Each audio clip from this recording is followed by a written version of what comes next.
Apple's market cap fell below $2 trillion in trading Tuesday for the first time since early 2021 and 1 year to the day after the company became the first public tech company valued at $3 trillion.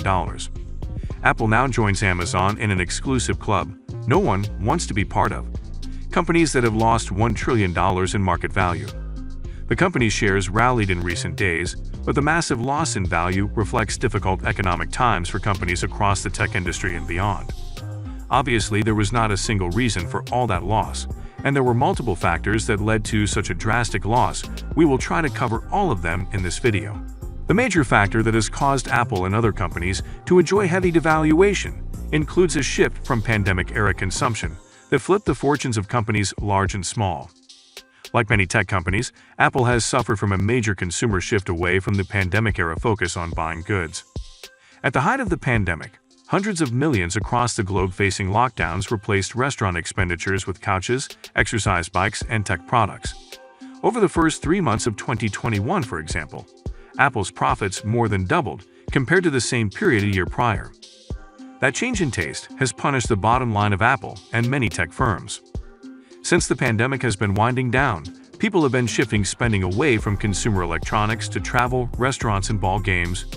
Another reason behind the embarrassing sales and ultimately devaluation of the iPhone 14 series is that the core processors of the iPhone 14 and iPhone 14 Plus did not change.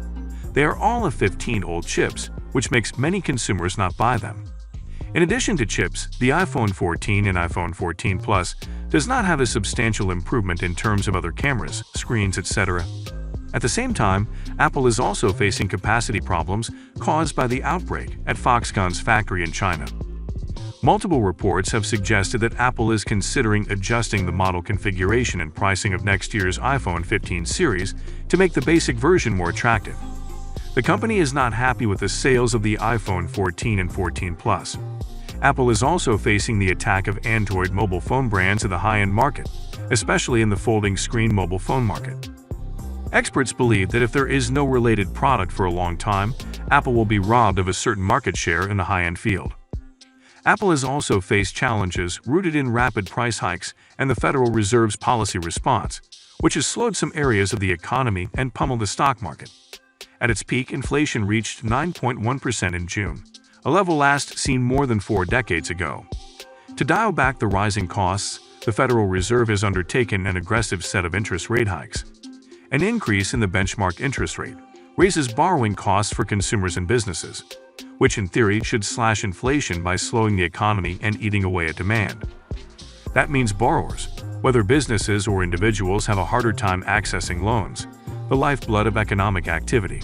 Because interest rate hikes typically weigh on the economy and corporate earnings, investors flee. That pain is particularly acute for tech stocks like Apple because investors choose them in the first place for strong profit growth, which appears increasingly unlikely as interest rates jump.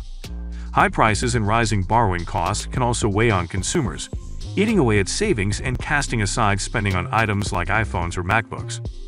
Consumer spending proved resilient for much of the year, due in part to savings from the pandemic, but the cushion appears to have dwindled in recent months. The personal savings rate fell to 2.3% in October, the lowest rate in nearly 2 decades, according to data from the Commerce Department. The state of the consumer is extremely important for a company like Apple.